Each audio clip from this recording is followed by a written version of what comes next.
刚刚那是无上的一道神光吗？他们有些后知后觉地惊骇道。无上，那是大纣传说的存在。如果真的是这样，那刚刚的无上神光进入到了明月的体内，他不会有什么事情吧？牧尘的精锐目光看向那处没有丝毫动静的明月，应该没有什么问题吧？能够将连造化主神都感到棘手的神血封印体内，那就足以说明他的身份极其不简单。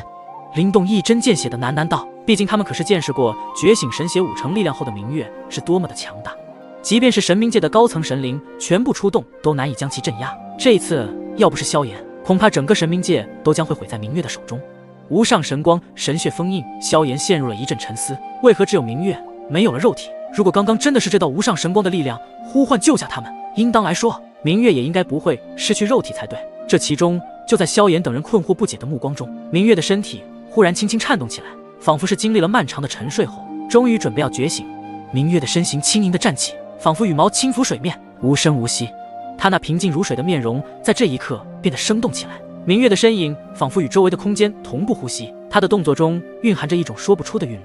萧炎灵动牧尘的目光紧紧锁定着对方，呼吸凝滞，只见他眉心间的黝黑色印记如月牙般悄然绽放，荡漾出一圈圈轮回力量的涟漪。这股力量虽隐秘，但却强烈，宛如夜空中最亮的星，吸引了四周所有光与力量的聚焦。明月的双眼陡然睁开，那瞬间仿佛有2道闪电划破苍穹，撕碎了周围的黑暗混沌。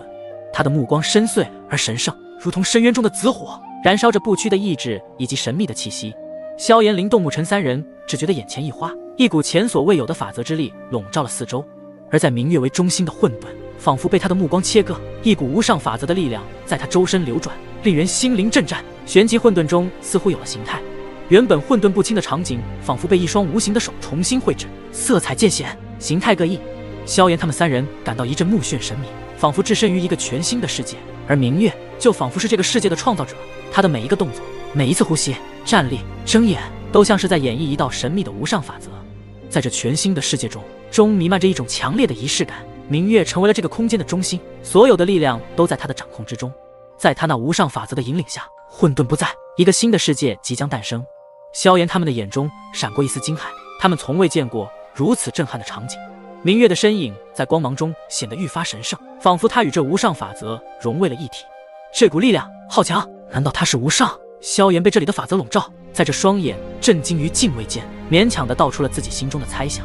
如果真的是如自己猜想一样，那么他们终于见到了大纣传说的无上存在，超脱大道造化，站在大纣之巅的无上主神。哈哈哈，吾终于等到你们3位了。此时明月的声音忽然是换了一个人一般，这道声音不再稚嫩，而是充满着无尽压迫感的神圣之声。明月，刚刚是你在说话。由于刚刚的这道声音完全不匹配明月的外表，萧炎的心中带着不确定的因素开始询问道。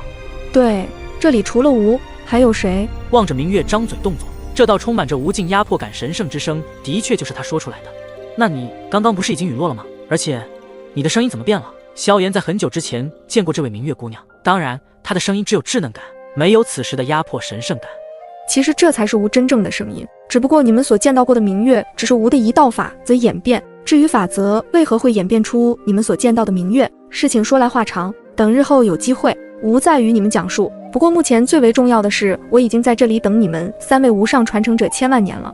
闻言，萧炎、灵动、牧尘3人怎么也想不到，他们所见到的明月竟然是这位无上存在的法则演变，一道法则竟然能够诞生出如此真实的独立神灵与意志，至此对这无上法则再次充满着神圣的敬畏之意。等我们千万年，你难道是？萧炎、灵动、牧尘3人的脑海中浮现同一个让他们彼此震撼的答案，而明月仿佛也已经看穿了他们3人心中所想，脸上带着一丝微笑，紧接着一道宛如神的宣告：吾就是神冥界之神，被称之为无上明神。萧炎、灵动、牧尘的瞳孔急速收缩，因为他们眼前这位明月竟是比神冥界之王通天司神还要神圣强大的存在，站在大纣之巅的传说，5位无上神之一的无上明神。在萧炎他们震惊了片刻之后，他们的情绪才稍微缓和下来。他们现在所见到的正是大纣的天花板级别的存在，无上。可是让他们有些难以理解的是，为何如此一位无上大能的存在会等待了他们3人千万年之久？他们也就是一心想要变强，守护自己身边最重要之人的修炼者罢了，何能让一位站在大纣之巅的无上明神再次等待他们千万年之久？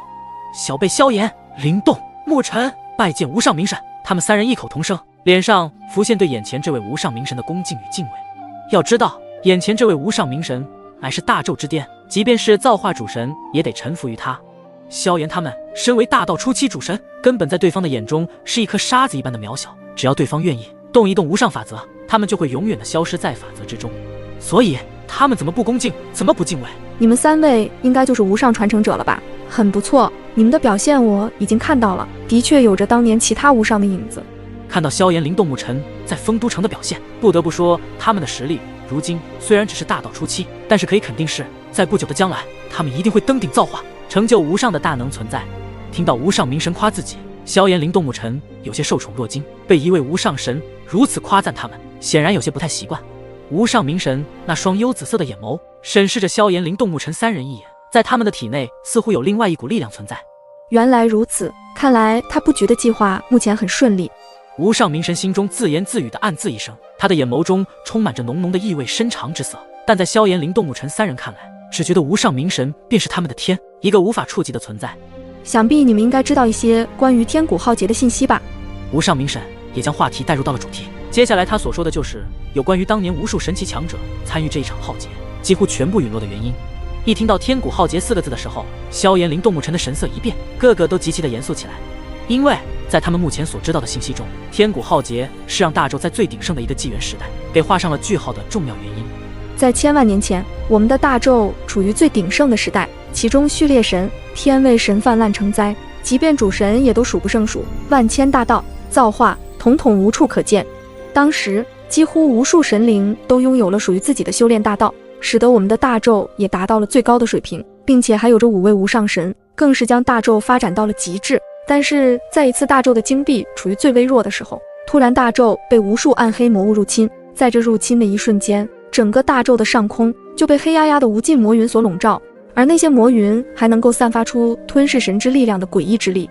而神界域世界便是那些暗黑魔物的首个战场，并且他们也十分了解大纣的结构。神界域世界乃是大纣的上界，是大纣最为核心的世界，一旦这里被突破，那么整个大纣都将会被彻底的侵蚀，成为暗黑的王国世界。开始的时候，那些暗黑魔物入侵神界域时，派出的还只是一些魔尊、圣魔尊，但是这些实力的魔尊根本不足以击败神界域的那些强大的主神。而后来，这些暗黑魔物之中，竟然还有7位实力达到造化巅峰甚至造化极限的存在，并且暗黑魔物拥有着极其诡异的再生之力，即便他们被打出伤势或者是身体暴亡，都会再次复活，并且复活之后的魔之力量又会达到100%的鼎盛状态。此时萧炎、灵动牧尘听闻，他们的表情早已经震惊无比。可以再生的诡异之力，那么那场天古浩劫的发生，对于大纣来说，简直就是一场伊芙利特之计。这是一个谢界，一场没有死亡就无法结束的血界，所以才导致了千万年前所有参与天古浩劫的无数神奇强者、大道主神、造化主神，即便是无上主神都陨落的真相吗？他们可以无限进行战斗，但是对于大纣的神灵来说，如果一直战斗下去，那么他们的神力都会有消耗完的一刻。如果这一刻的到来，便是那些暗黑魔物得胜时刻。那些造化巅峰主神和造化极限主神或许猜到了自己的结局，便是派人请出5位无上神。讲到这里，无上明神的表情也愈发的愤怒，仿佛自己又回到了那场浩劫的情形。在萧炎、灵动牧尘的心中，无上神一出，那便是能够平息一切动乱的存在。那5位无上神出现，是否平定了那些暗黑魔物的动乱？萧炎好奇地询问道。然而无上明神却是摇摇头。看见无上明神都在摇头后，萧炎、灵动牧尘3人的面色更是惊骇万分。难道说就连站在大纣之巅的无上神都无法解决？暗黑魔物的实力非常强大，本以为大纣处于最鼎盛的时代，一切入侵大纣者都不会造成大纣的伤亡。然而暗黑魔物之中还有一位他们的万魔之祖，那恶魔被我们称之为暗黑大帝。恶魔的实力非常强大，即便是我们5位无上神联手对抗，也只能是势均力敌。开始的时候，那恶魔就展现出了能够与我们无上法则相互抗衡的诡异之力，但是在我们5位无上神之中，那位被称之为无上巅峰的无上神率先发现了恶魔的突破口，直接将恶魔的身上打出了第1道伤势。无上巅峰之神，如此听来，那么这位无上巅峰之神的实力，怕是在5位无上神之中最强的存在。那么后来呢？在震惊连连下，萧炎、灵动牧尘也很想知道那一场天古浩劫后面究竟发生了什么事情。后来这个突破口出现后，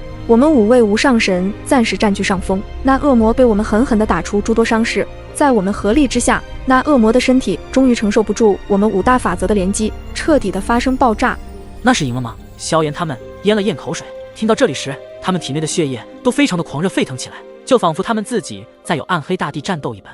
开始我们也以为解决了那个恶魔，可是那个恶魔也同样有着诡异的再生之力，能够进行复活。但是这恶魔的复活与其他暗黑魔物的复活有所不同。他们3人的眼眸中散发异样之光，无法猜透那诡异的再生之力究竟有何不同。就在我们一切都认为结束后，那道恶魔竟是在我们的眼前再次复活。复活之后，恶魔的实力竟是有着明显的提升。一瞬间，那恶魔的实力直接追上我们5位无上神，即便全力出击，都略微下风，就连那位无上巅峰都被打出伤势。这一变故让我们所有大洲的神灵一瞬间宛如跌落了绝望的深渊谷底。一旦我们这5位无上神都败了的话，那么大洲肯定会彻底的成为暗黑魔物的王国世界。那位无上巅峰之神也不敌那暗黑大帝，这后面的事情，萧炎他们想都不敢想。那一场天古浩劫究竟是多么的惨烈绝望。虽然他们没有生在天古纪元时期，可再次听到天古浩劫的信息时，他们就仿佛置身于其中，那惨痛惨烈的画面就像是历历在目。可以这么说，但也绝非是如此。说到这里，无上明神的那双充满法则的眼眸看向了萧炎，被这突如其来的目光投射，萧炎显然有些不太自然，仅仅被看一眼，都感觉自己体内的所有力量都陷入了对方的法则之中。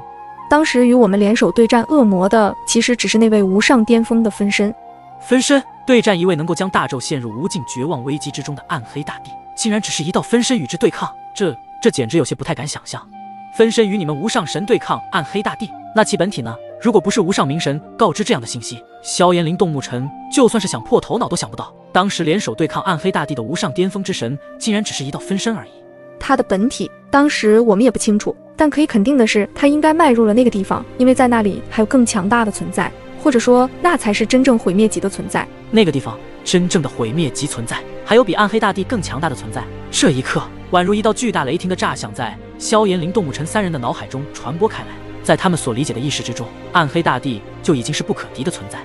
然而，在无上明神的口中得知，竟然还有真正的毁灭级的劲敌。那么，这毁灭级的劲敌究竟是何方之物？没错，那真正的毁灭级存在，才是天古浩劫背后的动乱源头。这些信息其实也并非我发现，而是那位无上巅峰分神。分神！萧炎、灵动、沐尘3人惊呼出声，而灵动和沐尘则是想到了什么，转头看向了萧炎。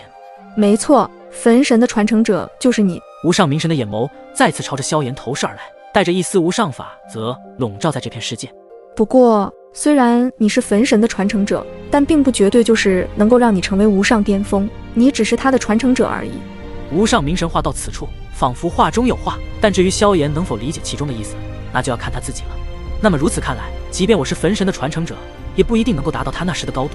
我相信自己当年的焚神能够达到无上巅峰，那么我炎帝萧炎一样也可以。萧炎捏紧自己的拳头，目光中散发出无尽的坚毅之光。他坚信自己一定也能站在大纣的顶点，成为无上巅峰之神。灵动和沐尘也一样，他们既然都是无上的传承者，那么自然也都有可能成为新的无上。至于在他们之中谁能够成为无上巅峰，只有达到那个境界的时候才能够知晓了。那么天古浩劫的最后，究竟哪一方赢得胜利？我想应该是大纣吧，不然如今的大纣为何没有存在，被暗黑魔物统治？无上明神沉默了片刻之后，抬头看向这方新世界的天地，叹声道：双方都没有赢也没有输，因为这是一场伊芙利特之际，从未结束。什么？天古浩劫还没结束？难道这一场战斗经历过了千万年时间的推移，还在持续？这倒是再次让萧炎、灵动、沐尘他们陷入迷茫疑惑。那如果说这一场天古浩劫还没有结束，为何没有任何战斗的浩劫迹象？没错，你们看似如今的大纣很平静和平，其实就是因为伊芙特利之际。千万年前的天古浩劫，其实大纣处于毁灭的边缘，无数神奇强者，无数主神拼尽一切的力量，都无法赢得这一场灭世神战。暗黑魔物的再生无穷无尽，恶魔的再生更是提升更强大的力量。即便是我们5位无上神联手施展无上法则，都难以将恶魔彻底的击败。而这伊芙特利之计，乃是当时的焚神想出的一个唯一办法。毕竟他的本体在那个地方面对毁灭级的存在，无法抽身，就将伊芙特利之计的方法告知了我们。